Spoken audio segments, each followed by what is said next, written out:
Hello students, welcome to Chandra classes. हम आपको topic पढ़ाने जा रहे हैं कला के तत्व, एलिमेंट्स ऑफ आर्ट, जो बहुत ही इंपॉर्टेंट है। चाहे आपका टीजीटी एग्जाम हुआ, चाहे पीजीटी एग्जाम हुआ, चाहे नेट हुआ, चाहे डी ट्रिपल एस हुआ, ये बहुत ही इंपॉर्टेंट टॉपिक है। तो हम आप स्टार्ट करते हैं कला के तत्व। कला के तत्व इंग्लिश में कहते हैं, मैं इंग्लिश में भी मेंशन कर दूंगी ताकि कोई प्रॉब्लम ना हो इंग्लिश मीडियम वाले स्टूडेंट्स को।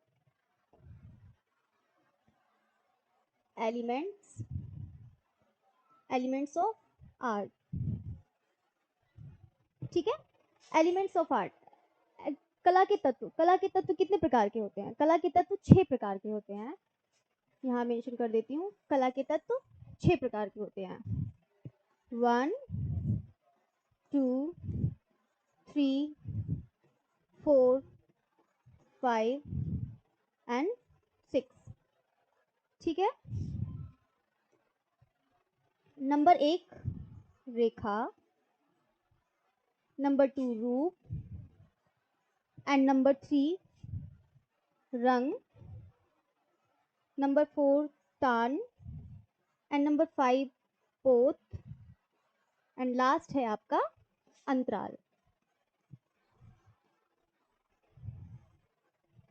ये आपके 6 प्रकार के हो गए, रेखा, रूप, रंग, तान, पोत, अंतराल। अब मैं इसको इंग्लिश में मेंशन कर देती हूँ। रेखा को क्या कहते हैं? लाइन। रूप हो गया आपका फॉर्म या शेप। रंग हो गया आपका, यहाँ मेंशन कर देती हूँ, कलर। तान, टोन।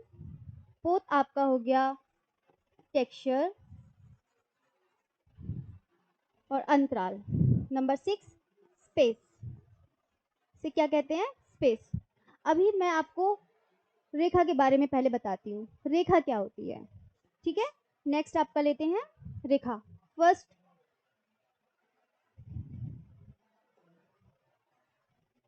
रेखा। अब हम देखेंगे रेखा। रेखा सब लोग जानते होंगे कि रेखा, हमने एक लाइन ड्रॉ कर दी, ये क्या हो गई? हमारी रेखा हो गई। लेकिन ये रेखा भी 2 प्रकार के होते हैं।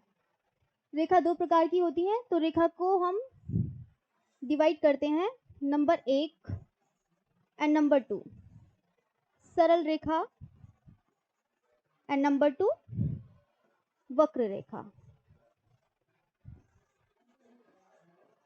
सरल रेखा एंड वक्र रेखा।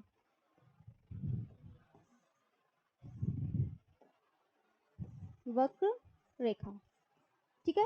सरल रेखा को इंग्लिश में क्या कहते हैं? Formal line. Formal line. और वक्र रेखा को इनफॉर्मल लाइन, ठीक है। अब आपने देख लिया रेखा 2 प्रकार की होती है, सरल रेखा और वक्र रेखा, फॉर्मल लाइन और इनफॉर्मल। इसको, सरल रेखा को हिंदी में औपचारिक रेखा भी बोलते हैं। औपचारिक रेखा, औपचारिक रेखा, और इसे अनौपचारिक रेखा।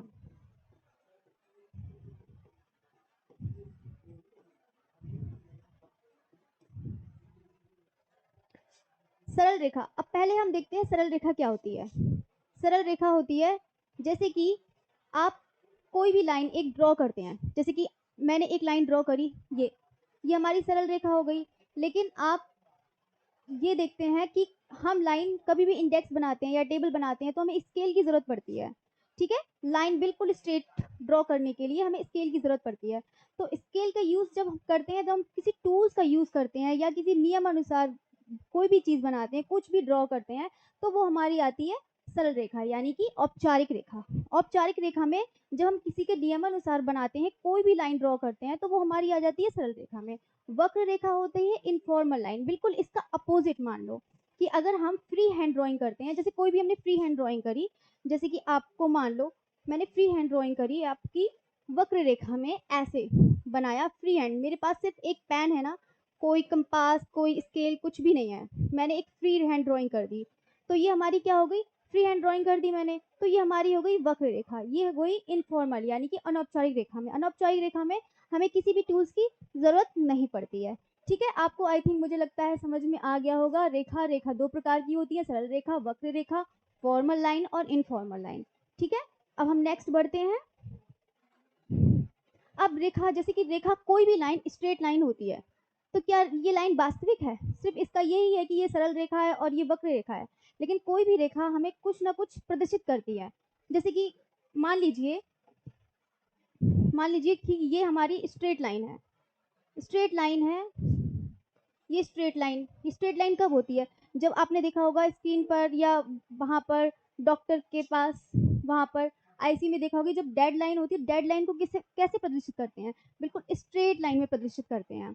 ठीक है, जब हम स्ट्रेट लाइन प्रदर्शित करते हैं तो हमें कोई ना कोई लाइन कुछ प्रदर्शित करती है। ठीक है, और जैसे कि पल्स चलती है तो ऐसे हार्ट बीट का कुछ ऐसे बना होता है, तो कोई भी रेखा हमें कुछ ना कुछ प्रदर्शित करती ही है। आपने रोड पर भी देखा होगा सिंबल्स बने होते हैं, वो भी हमें कुछ ना कुछ प्रदर्शित करते हैं। तो यानी कोई भी रेखा वास्तविक नहीं होती है, वो हमारे लिए कुछ ना कुछ प्रदर्शित करती है। ऐसी रेखा को क्या कहते हैं? Felt line. क्या कहते हैं? Felt line. फेल्ट लाइन कहते हैं रेखा के, अभी हमने क्या पढ़ा था? रेखा के प्रकार। ठीक है, रेखा के दो प्रकार होते हैं। अब हम पढ़ेंगे रेखा के प्रभाव। ठीक है, पढ़ेंगे रेखा के प्रभाव। रेखा के प्रभाव, रेखा के प्रभाव कितने कितने प्रकार के होते हैं? 7 प्रकार के। ठीक है, कितने प्रकार के होते हैं? 7 प्रकार के। पहला,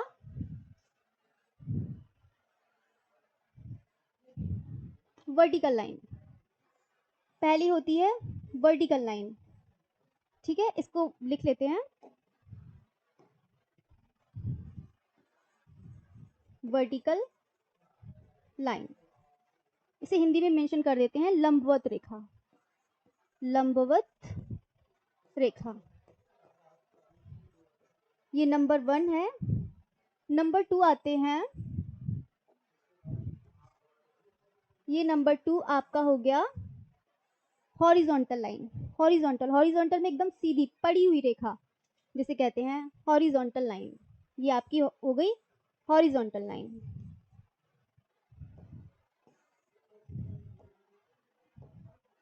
हॉरिजॉन्टल लाइन, हॉरिजॉन्टल लाइन। ये इसको क्या कहते हैं? क्षैतिज रेखा। क्षैतिज रेखा या आधार रेखा, कुछ भी बोल दीजिए, आधार रेखा। ठीक है, अब नंबर 3 आता है आपका, नंबर 3 है आपका कर्णवत रेखा। कर्णवत रेखा कैसी होती है? कर्णवत रेखा तिरछी रेखा होती है। तो ये कौन सी हो गई? कर्णवत रेखा, जिसे बोलते हैं डायगोनल।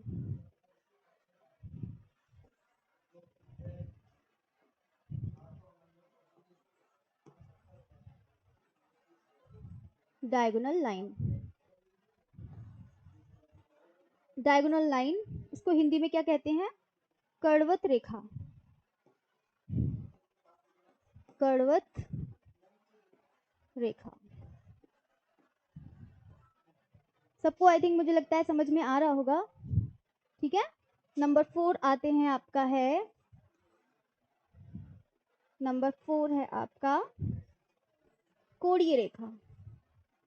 कोणीय रेखा, कोणीय रेखा में ऐसे कोणीय रेखा, ये हो गई आपकी कोणीय रेखा। इसको क्या कहते हैं इंग्लिश में?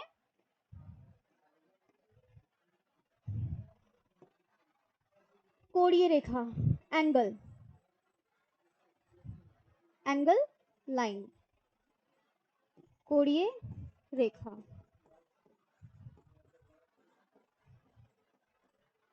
और नंबर 5 आते हैं आपका, नंबर 5 है आपका एक पुंजीय रेखा। एक पुंजीय रेखा, ये एक बिंदी ली और इस पे ये एक पुंजीय। ये कौन सी हो गई? रेडियाई। ये आपका हो गया रेडियाई, रेडियाई। ये आपकी हो गई एक पुंजीय रेखा। ये भी लाइन आपको दिख रही होंगी, कुछ ना कुछ हमें ये प्रदर्शित करती हैं। ठीक है, अभी आपके 2 रह गए हैं, 5 तक हुआ है। नंबर 6 आता है आपका, नंबर 6 है आपका स्पाइरल, स्पाइरल लाइन, स्पाइरल। ठीक है, इसको क्या कहते हैं? स्पाइरल, यानी कि वर्तुलाकार, वर्तुलाकार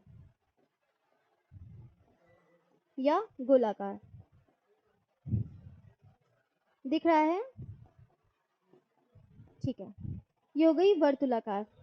ठीक है, लास्ट है आपका 7 नंबर, 7 नंबर यहाँ लिख देती हूँ। 7 नंबर है आपका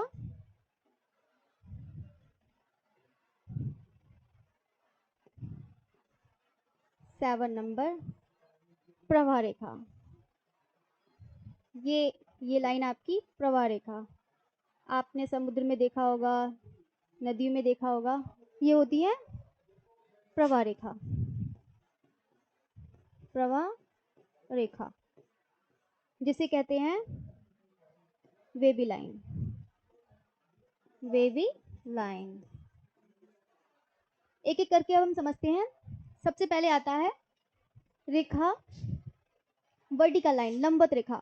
जैसे कि आपने लंबवत रेखा देखी है, अब आपको कुछ ना कुछ ये प्रदर्शित करती है। जैसे कि लंबवत रेखा है बिल्कुल खड़ी हुई रेखा, यानी कि जब एकदम स्ट्रेट होते हैं ये हमें कुछ ना कुछ प्रदर्शित करती हैं। जैसे कि आपने कभी फ्लैग बनाया हो, बिल्कुल फ्लैग बनाते हैं, बिल्कुल स्ट्रेट बनाते हैं, तो स्ट्रेट जब बनाते हैं तो ये हमें कुछ ना कुछ प्रदर्शित करती है। ये हमें गौरव का प्रतीक, ये मैं लास्ट यहाँ लिख देती हूँ।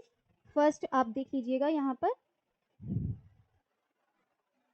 पहला यहाँ मेंशन कर देती हूँ आपका।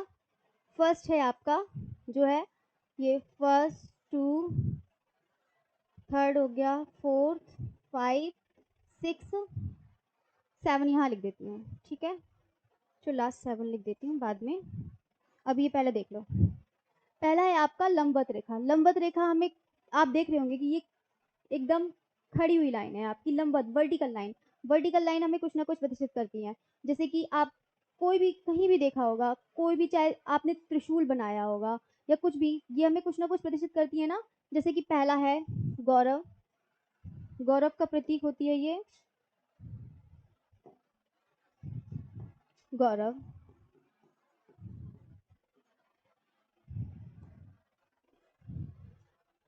ये हो गई गौरव, हो गई, शक्ति को प्रदर्शित करती है। महत्वाकांक्षा हो गया, महत्वाकांक्षा हो गया,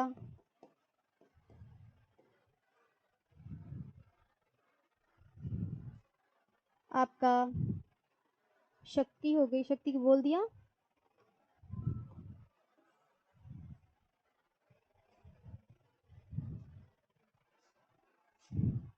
आकांक्षा हो गया,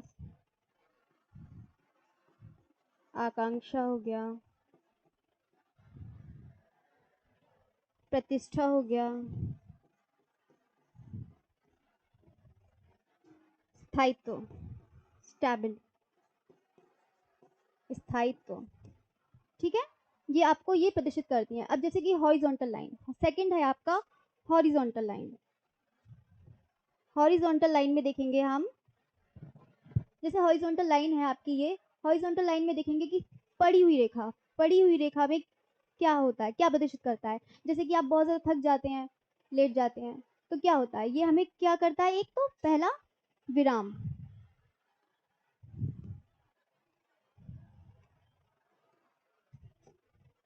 विराम को प्रदर्शित करता है।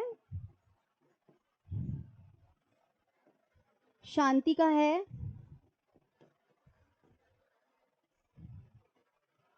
शांति का होता है, कोई भी जैसे कुछ भी थक भी जाते हैं, लेट भी जाते हैं, तो हमें शांति भी मिलती है। तो ये हमें कोई भी होती है, कोई भी लाइन होती है, तो वो हमें पड़ी हुई रेखा हमें शांति को प्रदर्शित करती है। कभी भी देखा होगा डेड लाइन भी जाती है तो डेड लाइन भी स्ट्रेट ही होती है, तो वो हमें क्या करती है, मौन, मौन हो गया, स्थिरता हो गया, स्थिरता, ठीक है। बहुत सारी हैं जो आप इससे आप देख के खुद ही पता लगा सकते हैं कि हमारी लाइन क्या प्रदर्शित करती है, ठीक है। उससे कोई प्रॉब्लम नहीं होगी। स्ट्रेट लाइन का बस ये सोचने की हाँ बस ये शक्ति को प्रदर्शित करती है, या फिर महत्वाकांक्षा हो गया, आकांक्षा हो गया, या गौरव, ये बहुत इंपॉर्टेंट है, ये आप इसको ध्यान से समझिए और ध्यान से देखिए, तभी आपको समझ में आएगा। अगर अब नंबर 3 आता है आपका डायगोनल लाइन, यानी कि कर्णवत रेखा।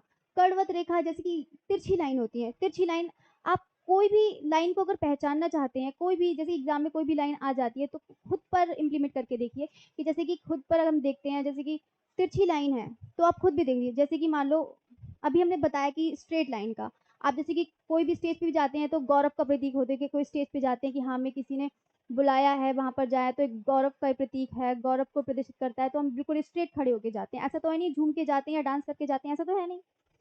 तो वर्टिकल लाइन तो ये हो गई। हॉरिजॉन्टल लाइन में लेटा हुआ, विश्राम, आराम, ये तो देख के ही आराम से पता लगा सकते हैं कि हमारी हॉरिजॉन्टल लाइन क्या प्रदर्शित करती है। और नंबर 3 आ गया कर्णवत रेखा। कर्णवत रेखा को कैसे पहचानेंगे, मान लो मैं हूँ एक जगह बैठी हूँ, या फिर आप ही हैं, आप एक जगह बैठे हैं, तो आपको बेचैनी होती है, तो आप क्या करते हैं, लेटते तो नहीं है, या फिर कहीं सीधे तो खड़े नहीं हो जाते हैं, तो फिर आप क्या करते हैं, इधर उधर जाते हैं, तो आपको बेचैनी या व्याकुलता को भी प्रदर्शित करती है। यहाँ पे नंबर 3 लिख देती हूँ, व्याकुलता या बेचैनी, या फिर आपने देखा होगा नाटकीयता, जैसे कि नाटकीय में अगर कोई भी डांस करती हुई कोई लड़की बना रहे हैं या कोई भी करेक्टर बना रहे हैं, तो आप ऐसा तो है नहीं कि बिल्कुल स्ट्रेट ऐसा खड़ा बना देंगे या फिर लेटा हुआ बना देंगे, ऐसा तो है नहीं। तो ये हमारी तिरछी लाइन जो होती है वो हमें नाटकीयता को भी प्रदर्शित करती हैं। नाटकीयता, ठीक है, ये आपका हो गया। 3 हो गए, व्याकुलता, बेचैनी, नाटकीयता। 3 समझ में आ गए आपको, 3, ठीक है। अब आते हैं नंबर 4। अब नंबर 4 आपको देख के ही लग रहा होगा कि ये कैसी लाइन है, ये मतलब कोणीय लाइन। तो कोणीय लाइन जो होती है वो आपको, मैं आपको यहाँ पर लिख देती हूँ, थोड़ा इसमें जगह नहीं हो पा रही है, चाहे तो आप स्क्रीनशॉट ले सकते हैं, मैं यहाँ तक थोड़ा इरेज कर देती हूँ। 3 आपको आई थिंक मुझे लगता है समझ में आ गया हो, ठीक है, इतना कर देती हूँ। नंबर 6 ये पॉइंट डाल देती हूँ आपका, नंबर 6 था ना ये, नंबर 6, ठीक है। नंबर 4 पर आते हैं, हमारी कौन सी रेखा है, कोणीय रेखा, एंगल रेखा। अब एंगल रेखा कैसे पहचानेंगे, एंगल रेखा के आपको अस्पष्टता दिख रही होगी, अस्पष्टता के लिए प्रदर्शित करते हैं, असुरक्षा के लिए प्रदर्शित करते हैं, ठीक है। यहाँ पे मैं मेंशन कर देती हूँ, यहाँ पर नंबर 4, हाँ 4, ये हमें क्या क्या प्रदर्शित करती है, अस्पष्टता। देख के ही आपको लग रहा है कि कोई भी लाइन होगी वो आप देख के ही समझ जाएंगे कि कौन सी लाइन हमें क्या प्रदर्शित कर रही है, ठीक है। ये पहला हो गया अस्पष्टता। नंबर 2 और क्या बताया था मैंने, असुरक्षा। कोई भी लाइन ऐसी दिखे तो कभी जाना नहीं, असुरक्षा के लिए प्रदर्शित करता है ये, अस्पष्टता, असुरक्षा। और हाँ बस इतना ही। नंबर 5 आता है आपका रेडियाई।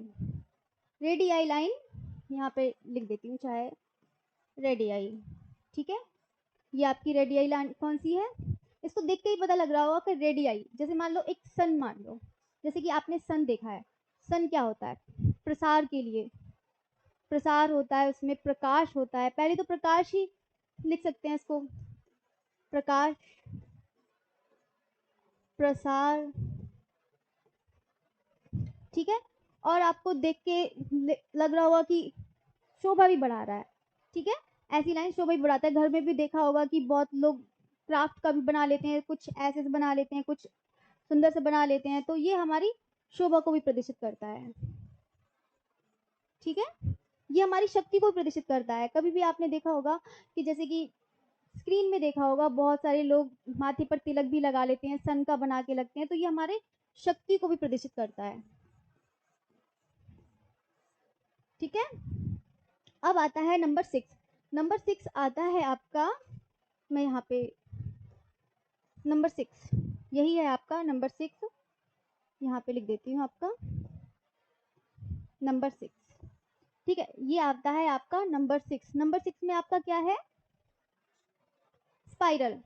स्पाइरल बहुत सिंपल सा है ये।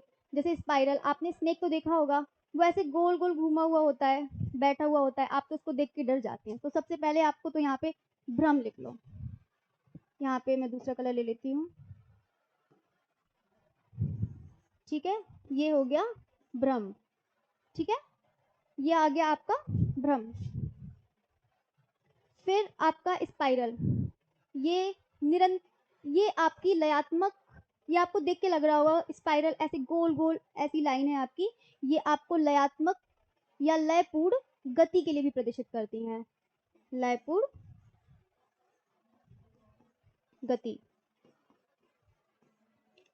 लाइन को आप देख के ही समझ सकते हैं कि लाइन हमें क्या प्रदर्शित है। मुझे नहीं लगता है कि आपका क्वेश्चन ये वाला गलत जाना चाहिए, क्योंकि लाइन देख के ही हम समझ जाते हैं कि लाइन हमें क्या प्रदर्शित कर रही है। आप अपने ऊपर खुद करके देखिए कि क्या हमें कैसा महसूस होता है, कैसा देख के क्या लगता है, तो आप देख के खुद पहचान सकते हैं कि कोई भी चीज़ हमें कैसी प्रदर्शित, क्या प्रदर्शित करती है। भ्रम हो गया, लयपूर्ण हो गया, यही दो इंपॉर्टेंट हैं। नंबर 7 पर आते हैं। नंबर 7,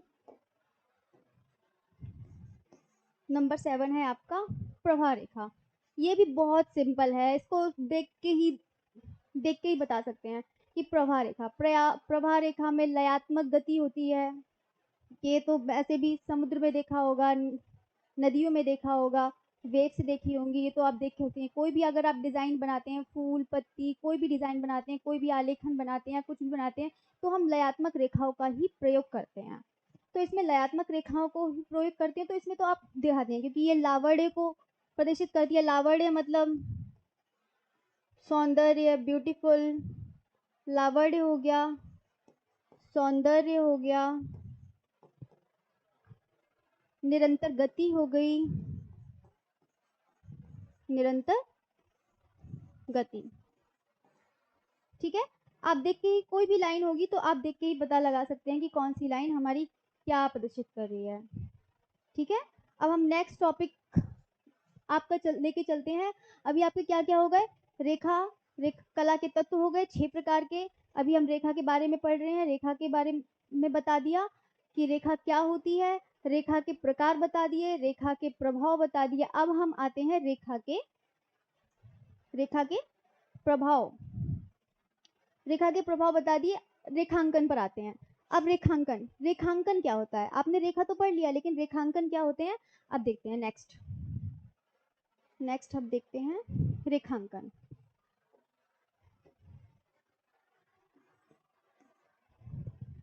टॉपिक यहाँ डाल देती हूँ मैं, रेखांकन नहीं, रेखांकन के, अब रेखांकन के प्रभाव देखते हैं। रेखांकन के क्या क्या प्रभाव होते हैं? रेखांकन के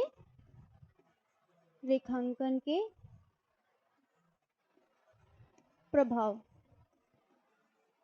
अभी रेखा के प्रभाव कितने पढ़े थे? रेखा के प्रभाव कितने पढ़े थे? 6 पढ़े थे। अब हम पढ़ते हैं रेखांकन के प्रभाव। रेखांकन के प्रभाव कितने होते हैं? रेखांकन के प्रभाव होते हैं 8। रेखांकन के 8 प्रभाव होते हैं। नंबर 1 बहुत ही सिंपल है, स्वतंत्र रेखांकन। अभी बताया ही था स्वतंत्र रेखांकन कैसी होती है। आई थिंक मुझे लगता है समझ में आ गया होगा आपको। स्वतंत्र रेखांकन, अभी इसको इंग्लिश में मेंशन कर देते हैं। नंबर 2 नंबर 2 स्मृति रेखांकन। स्मृति रेखांकन भी लिख के ही पता लग रहा होगा कौन सी रेखा होती है, स्मृति रेखांकन, ठीक है, मेमोरी। नंबर 3 आपका आता है प्रतिरूपात्मक रेखांकन,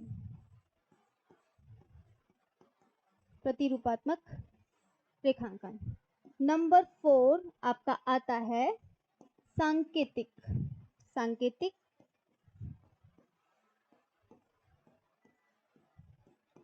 रेखांकन, ठीक है।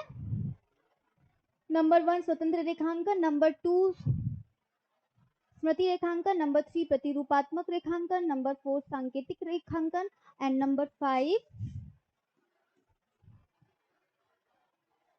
प्रकृति रेखांकन।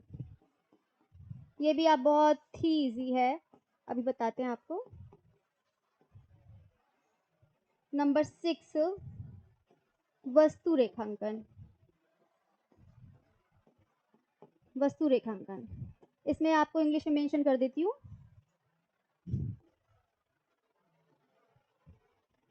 स्वतंत्र रेखांकन सभी जानते होंगे, फ्री होके ड्राइंग करो, वही कोई भी स्केल बिना टूल्स के यूज करो, वही हो गया। स्मृति रेखांकन मेमोरी ड्राइंग,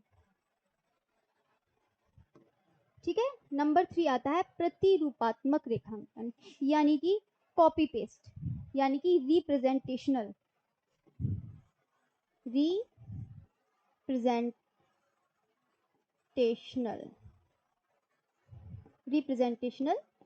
ड्राइंग। नंबर 6 आता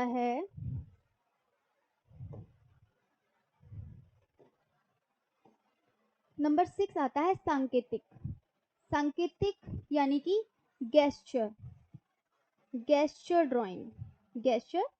ड्राइंग। Number 5 nature drawing.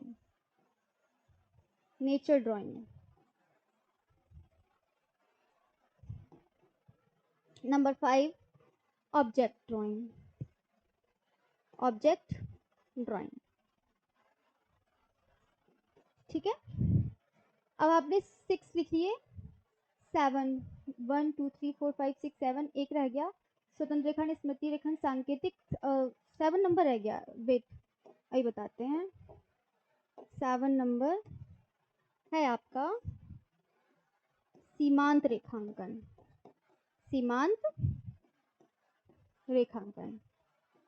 इसको क्या कहते हैं? सीमांत रेखांकन। आपका ऑब्जेक्ट ड्राइंग हो गया, सीमांत रेखांकन हो गया। सीमांत रेखांकन यानी कि कॉन्टूर ड्राइंग,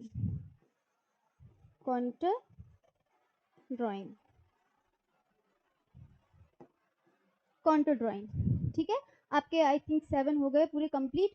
आपने देखा स्वतंत्र रेखांकन, फ्री ड्राइंग।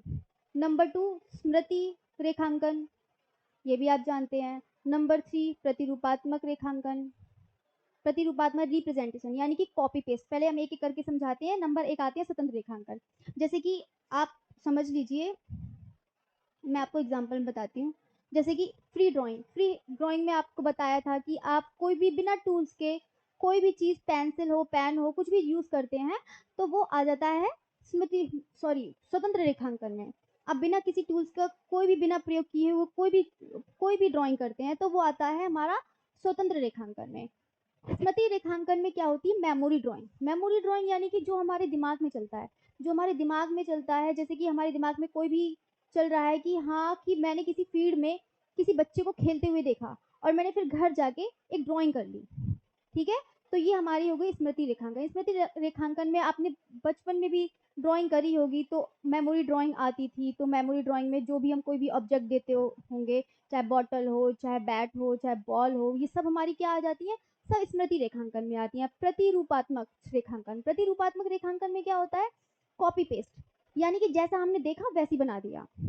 जैसे कि मैंने किसी को, मान लो फील्ड, मैंने एक घर में बॉटल रखी है, मेरे सामने बॉटल रखी है और मैं उसी बॉटल को देख देख के बना रही हूँ, तो यानी कि प्रतिरूपात्मक, बिल्कुल सेम वैसे ही बना दिया। मान लो किसी का मैंने पोर्ट्रेट बना दिया, तो वो क्या हो गया, प्रतिरूपात्मक।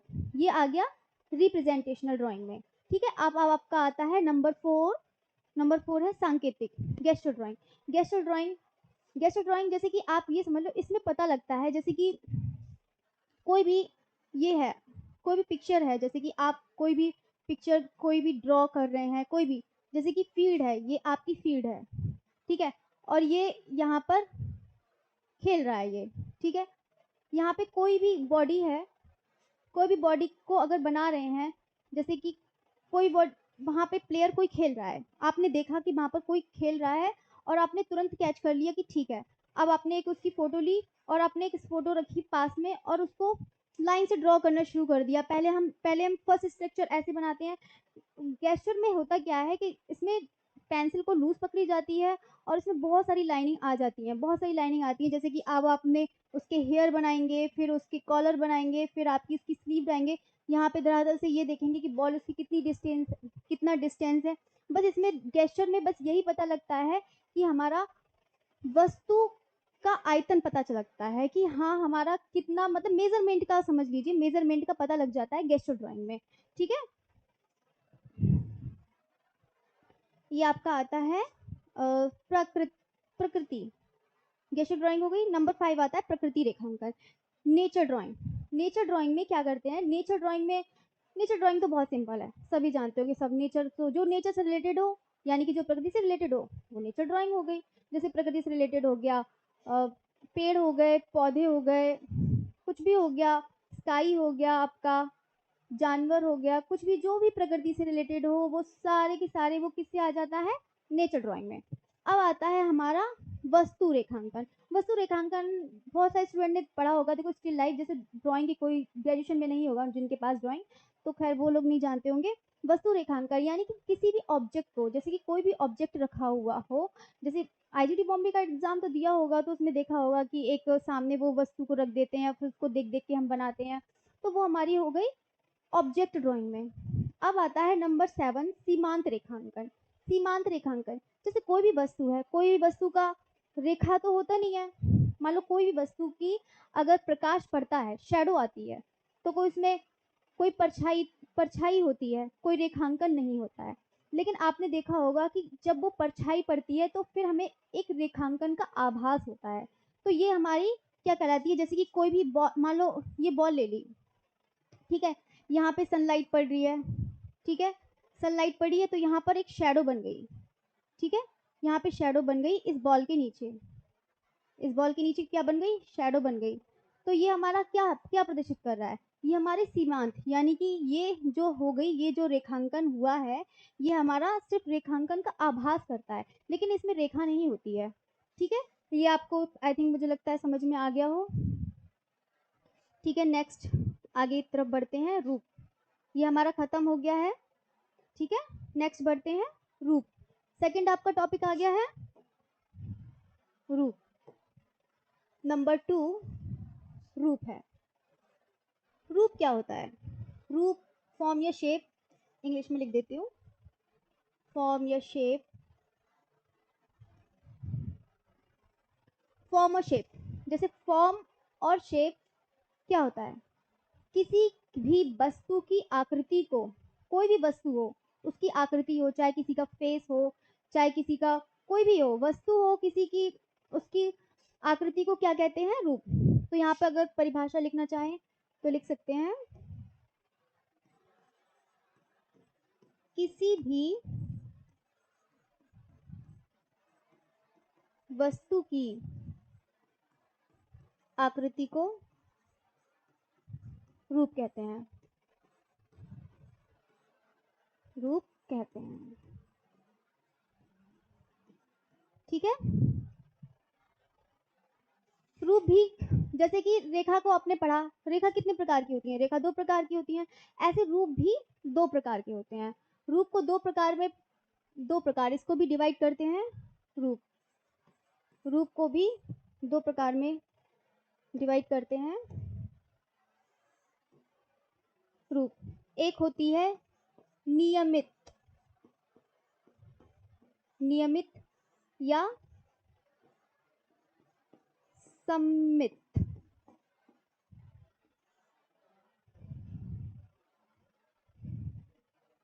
इसको ऐसे लिख लो, इसको ऐसे लिख देते हैं। एक होती है सम्मित, सम्मित रूप,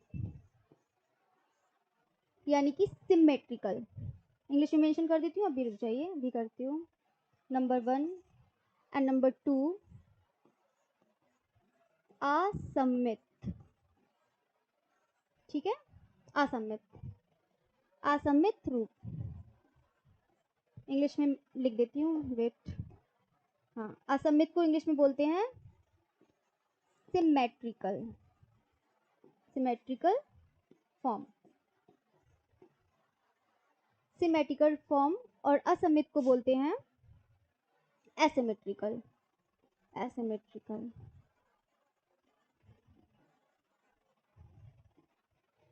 एसिमेट्रिकल फॉर्म।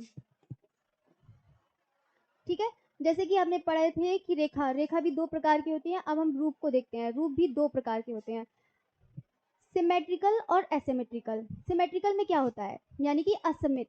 वैसे जैसे आपने रेखा में पढ़ा था कि दो प्रकार की होती है, कि नियम के अनुसार बनाया जाता है, लेकिन इसमें भी वैसा होता है, इसमें थोड़ा सा चेंज है, बस ये एक दूसरे का विलोम होता है, मतलब अर्धभाग का विलोम होता है। जैसे कि फर्स्ट आते हैं आपका, फर्स्ट आते हैं, फर्स्ट देते हैं सम्मित रूप। फर्स्ट है आपका सम्मित, सम्मित रूप।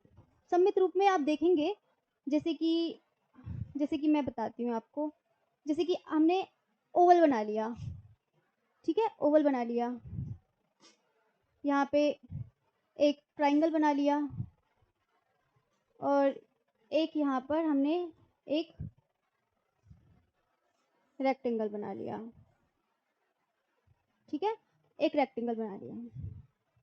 अब आप देखेंगे इसका कोई भी अर्धभाग, मतलब अर्धभाग तो जानते होंगे, इसका हाफ पार्ट, ये देखो, ये अगर आप देखेंगे तो आपने देखा होगा कि ये इसका जो हाफ पार्ट है अर्धभाग का विलोम होता है, यानी कि अगर अगर इसको हाफ करेंगे तो आप इसका एक विलोम पाएंगे। जैसे कि कोई भी आपको दिखाई दे रहा है, जैसे कोई भी है, जैसे कि आपने सर्कल को हाफ करा तो वो बिल्कुल एकदम सेम, जैसे हाफ उसका पार्ट सेम होगा, दोनों को सेम सेम पार्ट होंगे। अगर आप ट्राइंगल को भी हाफ करते हैं तो उसका भी विलोम होगा। अगर आप किसी का वो कर दे, ये भी, ये दूसरे के सिमेट्रिकल होते हैं। ठीक है, इतना समझ में आ गया आपको। असममित, असममित में देखते हैं एसिमेट्रिकल। एसिमेट्रिकल फॉर्म में बिल्कुल इसका अपोजिट मान लीजिए, मतलब कोई भी सिमेट्रिकल मतलब कोई भी असममित होता है। जैसे कि आपने एक मान लीजिए, जैसे आपने एक कैटल बनाई, जैसे कि मान लीजिए, जैसे कि आपने एक कैटल बनाई, मैं बना देती हूँ। जैसे कि आपने एक कैटल बनाई, जैसे आपने एक कैटल बनाई, यहाँ से एक कैटल बना ली, ठीक है,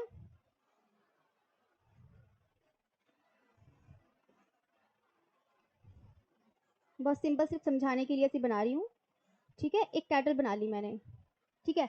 अब मान लो इसको हम हाफ डिवाइड करते हैं, इसको हाफ में ऐसे करके डिवाइड कर दिया, तो ये क्या सिमेट्रिकल होगा? बिल्कुल भी नहीं होगा। अगर इसका हाफ पार्ट अलग होगा, इसका हाफ पार्ट अलग होगा। ठीक है, तो ये हमारा क्या हो गया, एसिमेट्रिकल फॉर्म। ठीक है, आई होप समझ में आया होगा आपको। ठीक है, आगे रूप बढ़ते हैं। रूप का इतना समझ में आ गया। जैसे एक चीज और समझ लीजिए, जैसे कि रूप में कोई भी, जैसे रेखा में आपने देखा था कि कोई भी लाइन कुछ ना कुछ प्रदर्शित करती है, ऐसे हमारा रूप भी होता है। फेस, किसी का आपने भी देखा हो, किसी का फेस ओवल शेप में होता है, किसी का फेस रेक्टेंगल होता है। तो आपने देखा होगा, कार्टून करेक्टर में भी देखा होगा, लोगों का फेस गोल होता है, किसी का एकदम बिल्कुल एकदम रेक्टेंगल में बना देते हैं। रोबोट को देखा होगा, रोबोट को तो रेक्टेंगल में बना देते हैं। कार्टून करेक्टर से भी आप पहचान सकते हैं कि हाँ, इसमें क्या हमें प्रदर्शित करता है। बिल्कुल एकदम रूप की तरह समझ लीजिए कि बिल्कुल रूप की तरह ही हो, सॉरी, रेखा की तरह ही होता है। जैसे रेखा में आप जब आप लाइन समझ लेंगे तो आपको रूप में भी समझने में भी कोई प्रॉब्लम नहीं होगी। ठीक है, नेक्स्ट आगे बढ़ते हैं, आपका वर्ड, नेक्स्ट पेज लेते हैं आपका ठीक है, रूप के भी प्रभाव लिखवा देती हूँ आपको, एक मिनट। रूप के प्रभाव, ये भी बहुत इंपॉर्टेंट है, एग्जाम में आता है। रूप के प्रभाव, रूप के प्रभाव कितने होते हैं? 5। रूप के कितने प्रभाव होते हैं? 5। नंबर एक होता है आपका number 1, number 2, number 3 and number 4 and number 5। Number एक, रूप, आयताकार रूप ले लीजिए, आयताकार रूप, यानी कि रेक्टेंगल,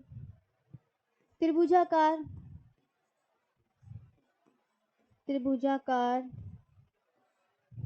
नंबर 3 आपका गोलाकार,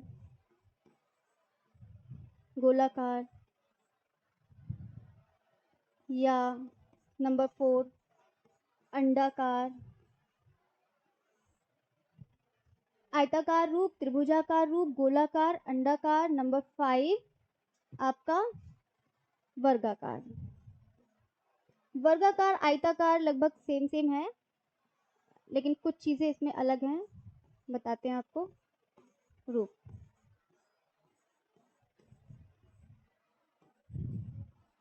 इसको भी इंग्लिश में लिखें आप, ये तो आप लोग जानते ही, आयताकार रेक्टेंगल हो गया, त्रिभुज ट्राइंगल हो गया, गोलाकार सर्कल हो गया, अंडाकार आपका ओवल हो गया, वर्गाकार आपका रेक्टेंगल। ठीक है, अब आपका लिखते हैं, अब मैं शेप बना देती हूँ, वेट।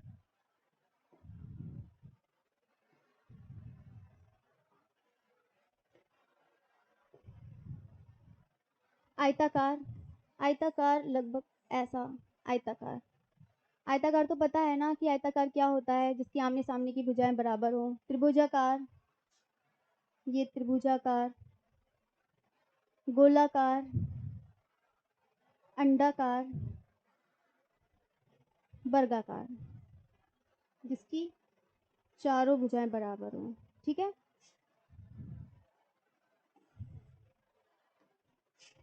चारों भुजाएं बराबर हो। ठीक है, ये आपका हो गया। ये भी रूप हमें कुछ ना कुछ प्रदर्शित करती हैं। तो यानी कि पहला आ गया हमारा आयताकार। आयताकार में हम देखेंगे ये हमारे क्या प्रदर्शित करता है। मैं दूसरे पेन से लिख देती हूँ, वेट। ये हमारे शक्ति को प्रदर्शित करता है। जैसे कि आपने सिखाया था, देखो आपने देखा होगा कि लाइन, जब आपने देखा होगा ना, वर्टिकल और हॉरिजॉन्टल में बताया था, तो ये भी हमारी शक्ति को प्रदर्शित करता है, एकता को प्रदर्शित करता है, स्थायित्व हो गया। ये नोट कर लीजिए, बहुत इंपॉर्टेंट है ये टॉपिक एग्जाम के लिए।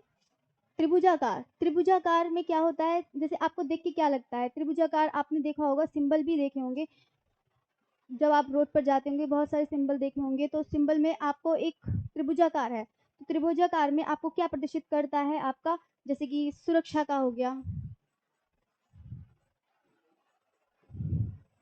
अशांति हो गई,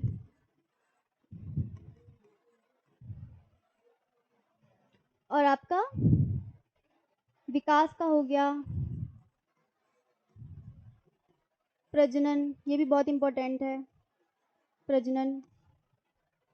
गोलाकार तो देख के ही लगता होगा, गोला आपने देखा होगा, पेंटिंग भी बहुत लोग बनाते हैं, सिर्फ एक गोल पेंटिंग में पूरा सिर्फ एक सर्कल बना के ही छोड़ देते हैं। तो ये हमें कुछ ना कुछ प्रदर्शित करती है, यानी ये कोई ना कोई प्रभाव हम पर डालती है। जैसे कि आपने देखा गोला तो एक सिंपल से ये भी बोल सकते हैं कि मतलब शांति का भी हो सकता है, शक्ति का भी हो सकता है, सुरक्षा का भी बोल सकते हैं,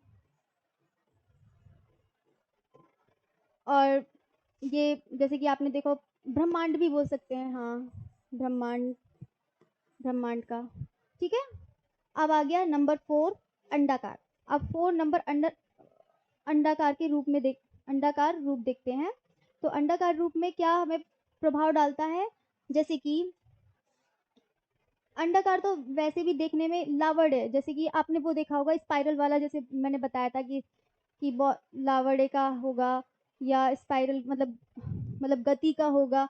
तो ऐसे ये भी समझ लीजिए कि अंडाकार जो होता है वो ऐसी मैं यहाँ पर नोट कर देती हूँ, लावण्य, सृजनात्मक, सौंदर्य। ठीक है, अब आ गया वर्गाकार। वर्गाकार क्या करता है आपका? वर्गाकार और रेक्टेंगल मतलब लगभग एक जैसा ही है, जैसे कि बस ये है कि वर्गाकार नीरसता का प्रभाव डालती है। नीरसता,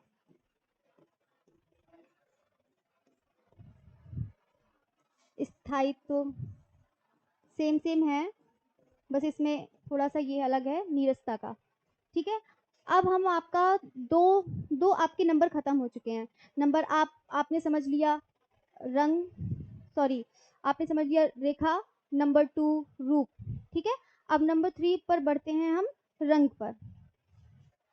रंग पर बढ़ते हैं, आपका कलर्स आते हैं। कलर्स भी बहुत इंपॉर्टेंट है, कोई भी एग्जाम हो जरूर पूछा जाता है, तो ध्यान से देखिए। रंग यानी कि कलर्स।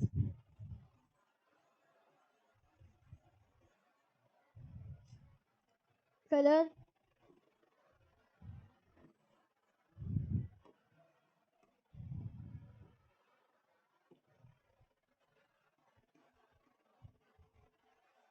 कलर कलर क्या करते हैं? कलर को हम देखते हैं, जैसे कि आप कोई भी कलर को हम कैसे देखते हैं? जब प्रकाश हमें मिलता है तभी तो हम कलर को देख पाते हैं। क्या हम अंधेरे में कलर देख पाते हैं? नहीं देख पाते हैं।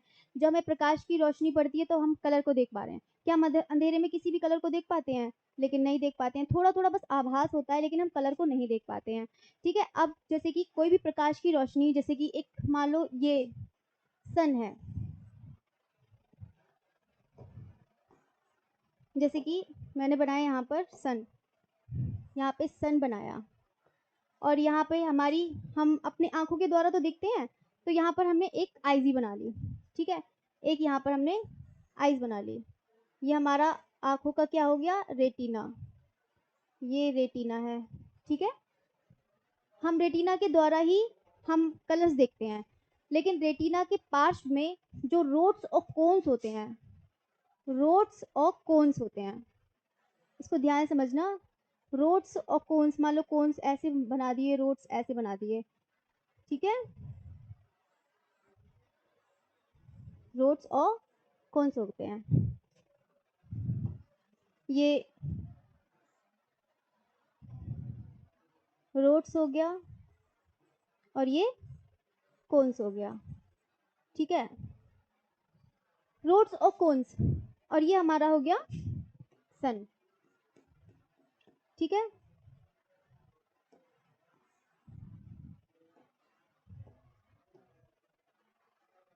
यहाँ सन बनाते हैं। ठीक है, ये हमारी सन। जब सन की लाइट, जब सन, ये सन है, ये हमारी आईज है, और ये हमारा रेटिना है, और रेटिना से हमारे इसके अक्षपटल पर ये रोड्स और कोन्स होते हैं। तो जब हमें प्रकाश हमारी रेटिना पर, यानी कि हमारी रेटिना पर पड़ता है, तो हमें ये प्रकाश परावर्तित करती है।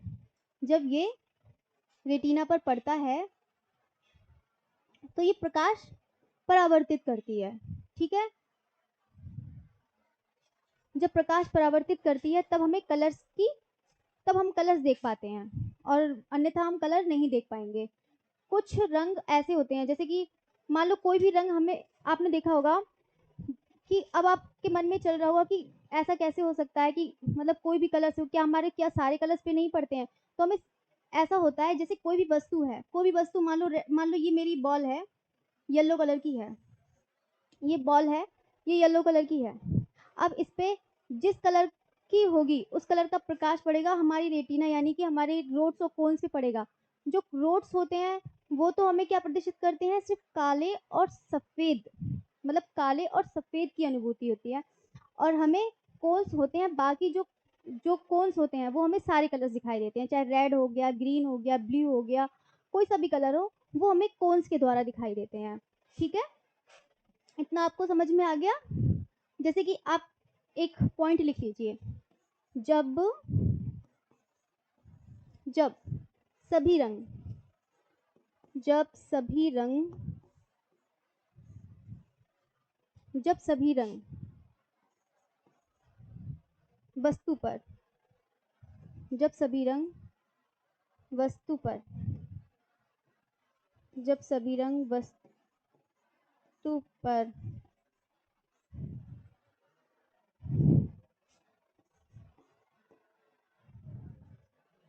इसको यहाँ से इरेज कर दो, दूसरा लिखती मैं, एक मिनट।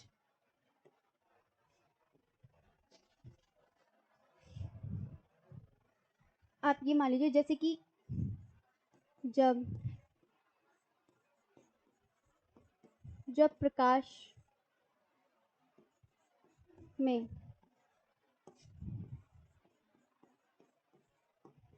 सभी रंग जब प्रकाश में सभी रंग, जैसे प्रकाश है, प्रकाश में जब सभी रंग एब्जॉर्ब कर लेते हैं, मतलब जो हमारी रेटिना पर पड़ते हैं तो जब हमें एब्जॉर्ब कर लेते हैं तो हमें काले रंग की अनुभूति होती है। जब प्रकाश में सभी रंग समाहित करते हैं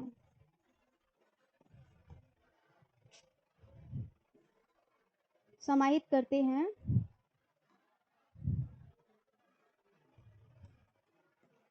तो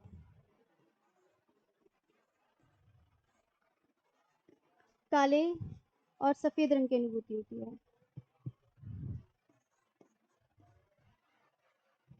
समाहित करते हैं तो काले और सफेद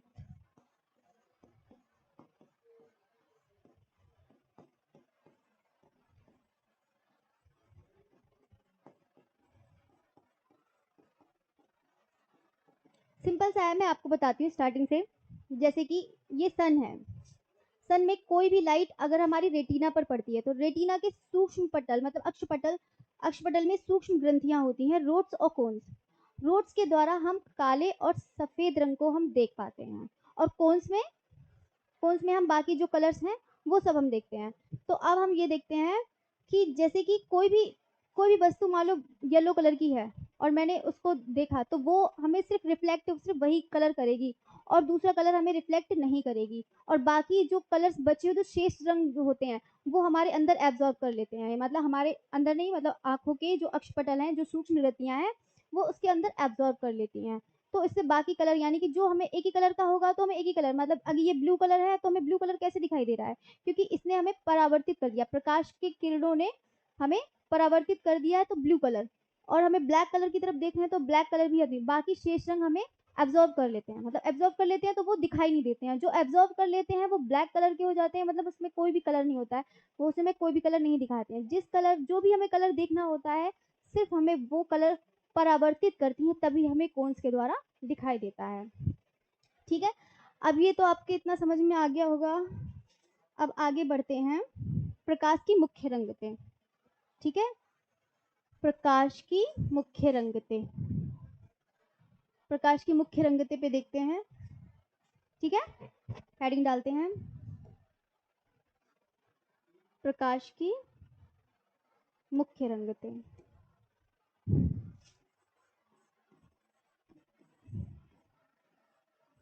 प्रकाश की मुख्य रंगतें, प्रकाश की मुख्य रंगतें कौन कौन सी होती हैं? आर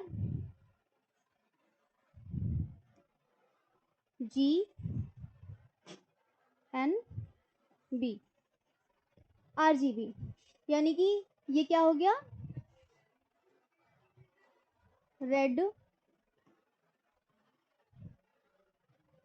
आपका ये ग्रीन, एंड नेक्स्ट आपका है ब्लू। ये RGB हमारे कौन कौन से कलर हो गए, रेड, ग्रीन और ब्लू। ये हमारी प्रकाश की मुख्य रंगतें, यानी कि जो मेन कलर्स होते हैं वो प्रकाश के, वो ये 3 ही कलर होते हैं, RGB। इनको हम एडिटिव मिक्सचर भी बोलते हैं। क्या बोलते हैं? एडिटिव मिक्सचर या योगात्मक मिश्रण। ठीक है, इसको मैं लिख देती हूँ।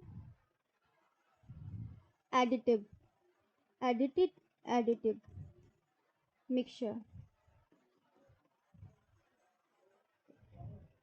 या हिंदी में नोट कर लीजिए इसे, योगात्मक मिश्रण, योगात्मक मिश्रण। ठीक है, ये आ गई हमारी प्रकाश की मुख्य रंगतें। नेक्स्ट हम आगे बढ़ेंगे। इतनी सबको समझ में आ गया? RGB additive mixture. ठीक है, अब नेक्स्ट है आपका प्रकाश की मुख्य तरंगति, मतलब मुख्य नहीं, प्रकाश की तरंगति देखेंगे, या रंगों की तरंगति। आपका टॉप हेडिंग डालते हैं, रंगों की तरंगति, रंगों की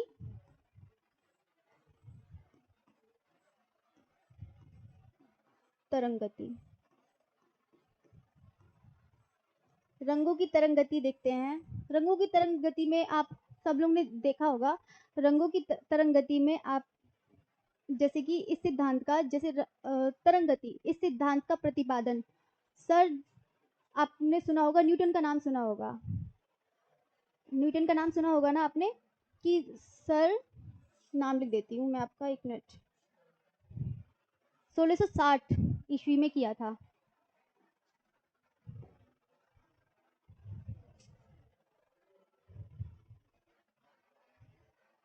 सर नहीं,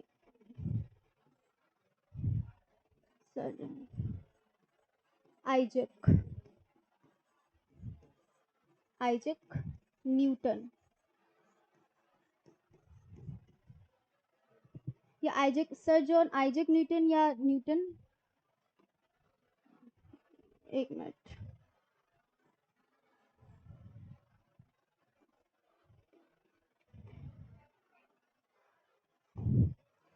यहां से लिखते हैं, इसका प्रतिपादन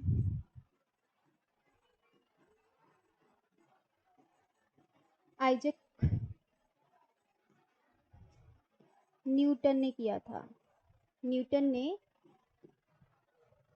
1660 ईस्वी में किया था। 1660, कुछ बुक में 1672 भी दिया है, देख लीजिएगा। 1672, तो इसमें कंफ्यूज नहीं हो जाएगी। 1660 या 1672 ईस्वी में किया था, इन दोनों में से एक डेट आएगी। वैसे 1660 ठीक है, ईस्वी में किया था। न्यूटन ने क्या किया था, न्यूटन ने एक प्रिज्म लिया था और इसके प्रकाश द्वारा किरणें परावर्तित करी थी। तो किरणें जब उसने परावर्तित करी थी तो उसमें 7 रंग दिखाई दिए थे। तो उन्होंने रंगों की तरंग गति में 7 रंग उनको दिखाई दिए थे। नंबर 1, आपने सब भी बहुत सुना होगा, इंद्रधनुषीय कलर जो होते हैं वो न्यूटन ने ही किए थे। ठीक है, तो हम लिखते हैं यहाँ पर विब ग्योर, ये तो बचपन से ही पढ़ते आ रहे हैं, विब ग्योर।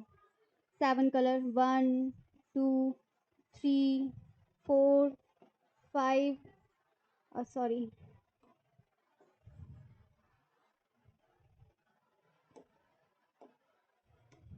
नंबर 6, नंबर 7 आर, यानी कि विबग्योर, विबग्योर, विबग्योर, विबग्योर। इसको इंग्लिश में लिख देते हैं। इसमें तो सारे कलर्स बच्चे स्टूडेंट जानते होंगे, कौन कौन से कलर कौन हैं। V for violet, I for Indigo.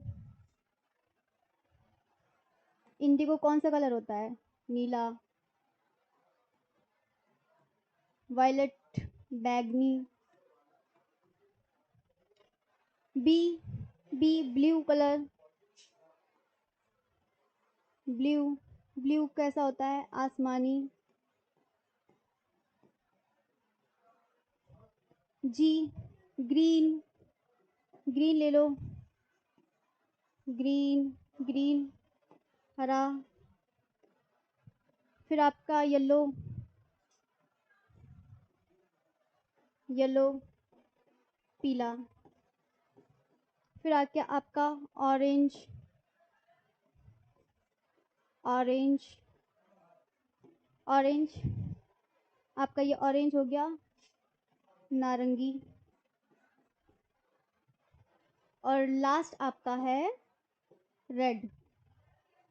Red आपका ये हो गया आपका रेड कलर। रेड को क्या कहते हैं? लाल। ठीक है, आपका ये हो गया VIBGYOR. VIBGYOR violet, indigo, blue, green, yellow, orange and red. अब इसमें देखते हैं कि वायलेट, वायलेट कलर ये हमारी क्या है? इंद्रधनुषीय, ये रेनबो कलर्स भी हैं, रेनबो कलर। ठीक है, रेनबो कलर। अब हम देखते हैं, एक मिनट, हाँ, ये जो हमारा वॉयलेट कलर है, वॉयलेट कलर, ये वॉयलेट कलर, ये जो आपका वॉयलेट कलर है, इसमें ये मैं यहाँ पे एरो लगा के लिख देती हूँ। बैगनी कलर, जो बैगनी कलर होता है उसकी तरंग दैर्ध्य यानी कि वेव लेंथ, इसकी वेव लेंथ सबसे कम होती है। वेव लेंथ, वेव लेंथ, तरंग दैर्ध्य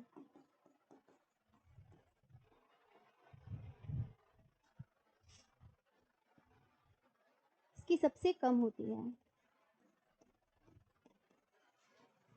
और जो रेड कलर है, ये रेड कलर, लाल रंग, लाल रंग में आपका इसकी तरंग दैर्ध्य सबसे ज्यादा होती है। रेड कलर की तरंग दैर्ध्य, तरंग दैर्ध्य को इंग्लिश में बोलते हैं वेवलेंथ। सर्वाधिक, सर्वाधिक होती है या सबसे ज्यादा होती है?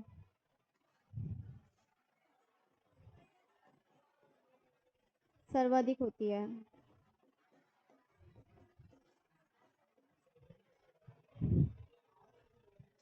फिर नेक्स्ट देखते हैं, इतना समझ में आ गया?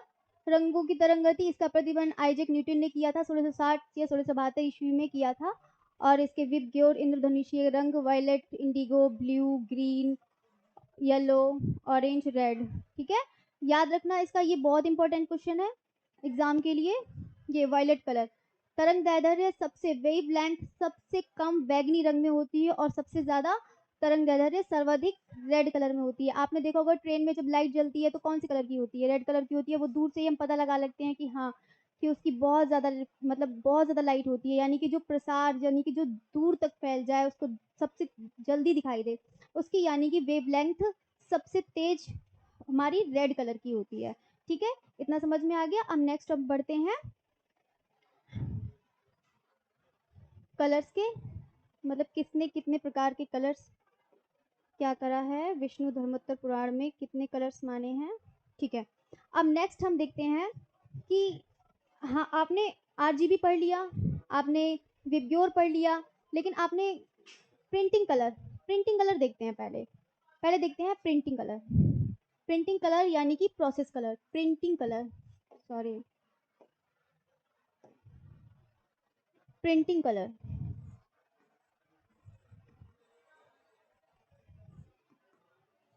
प्रिंटिंग कलर या प्रोसेस कलर,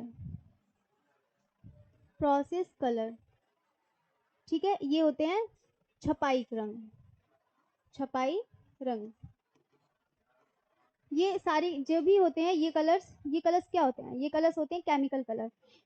ये आपने जो आरजीबी पढ़ा था वो क्या था? एडिटिव था, यानी कि योगात्मक मिश्रण था, कि रेड और येलो को मिलाएंगे तो हमारा ऑरेंज बन जाएगा। हमने रेड और ब्लू को बनाया तो हमारा बैगनी रंग बन जाएगा। तो ये हमारे ये एडिटिव कलर होते हैं। लेकिन ये कलर जो हमारे होते हैं छपाई के रंग, जो हमारे ये दोनों को कलर मिलाने पर ना वो कलर दूसरा बनता है ना दूसरा, वो एक तीसरा कलर बनाता है, दो उससे बिल्कुल अलग होता है। तो ये हमारे हो गए सब्ट्रैक्टिव। प्रिंटिंग कलर में कौन कौन से कलर आते हैं? से लिख देती हूँ मैं, CMYK, यानी कि सियान, मेजेंटा, येलो एंड इसको की कलर भी बोलते हैं। की कलर को ब्लैक कलर भी बोलते हैं, की कलर, इसको ब्लैक कलर भी बोलते हैं। ठीक है, इतना समझ में आ गया। हम आगे बढ़ते हैं। सियान, सियान, सियान कलर कौन से, मतलब सियान CMY के, मतलब ये हो गए हमारे छपाई के रंग, सियान, मेजेंटा, येलो और की कलर।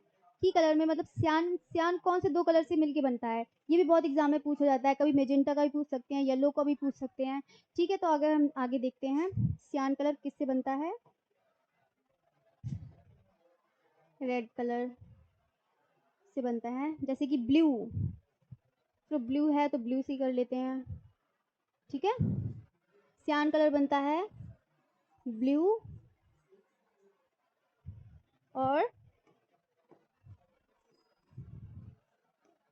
रेड, ब्लू और सियान कलर, ब्लू और आई थिंक, हाँ सियान colour blue, green colour, sorry green colour से बनता है, ब्लू और ग्रीन। ठीक है, ब्लू और ग्रीन। मेजेंटा, मेजेंटा कलर तो मोस्टली हम उससे भी बनाते हैं, लेकिन वो बैगनी रंग बनता है, तो मेजेंटा पिंक कलर होता है। जैसे ऊपर मैंने लिखा है ये मेजेंटा कलर, पिंक कलर। तो इसमें कौन से कलर से बनेगा हमारा, ब्लू ले लेते हैं इसमें, ब्लू और आपका प्लस रेड कलर, ये आपका रेड कलर। ठीक है, आपका सियान कलर हो गया ब्लू और ग्रीन, मेजेंटा ब्लू और रेड। अब आपका आता है येलो कलर। येलो कलर आपका बनता है एक मिनट, रेड, हाँ red, red colour plus red plus green, आपका ये हो गया ब्लू ग्रीन, ब्लू रेड और रेड प्लस ग्रीन। ये बहुत इंपॉर्टेंट है। ठीक है, सियान कलर कैसे बनता है, ब्लू और ग्रीन को मिक्स करके, मेजेंटा ब्लू और रेड को मिक्स करके, और येलो कलर रेड और ग्रीन को मिक्स करते थे। की कलर ब्लैक, ब्लैक मतलब लगभग कलर बन जाता है, ब्लैक ही कलर बनता है। अगर हम मिलाते हैं इसको ब्लू येलो, और येलो नहीं, येलो भी मिला सकते हैं, ब्लू येलो और रेड का भी मिला सकते हैं, तब भी लगभग कलर बन सकता है। ब्लू रेड, ब्लू ग्रीन और रेड कलर, तीन कलर, मतलब ये भी मिलाकर तो हमारे कलर्स ब्लैक कलर बनाते हैं। ठीक है, ये आपको समझ में आ गया होगा। अब आगे बढ़ते हैं नेक्स्ट, विष्णु धर्मोत्तर पुराण। विष्णु कलर्स में सबने अपने कलर्स मांगे हैं कि न्यूटन ने 7 बताए, अब विष्णु धर्मोत्तर पुराण में 5 बताए हैं। मुख्य कितने प्रकार के होते हैं विष्णु धर्मोत्तर पुराण में, देख लेते हैं कि विष्णु धर्मोत्तर पुराण में इसमें कलर्स कितने बताए गए हैं, 5। विष्णु धर्मोत्तर पुराण कितने मुख्य रंग बताए हैं, मुख्य रंग लिख देती हूँ मैं यहाँ पर, मुख्य रंग 5, 5 बताए हैं।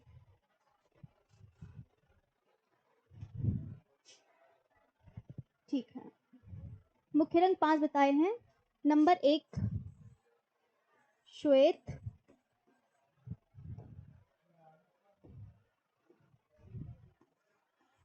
नंबर 1 श्वेत,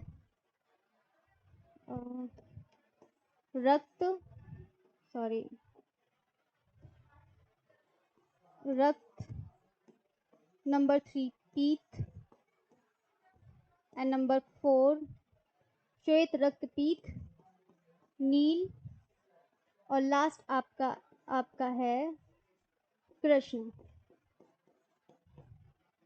श्वेत कैसा होता है, सफेद रंग,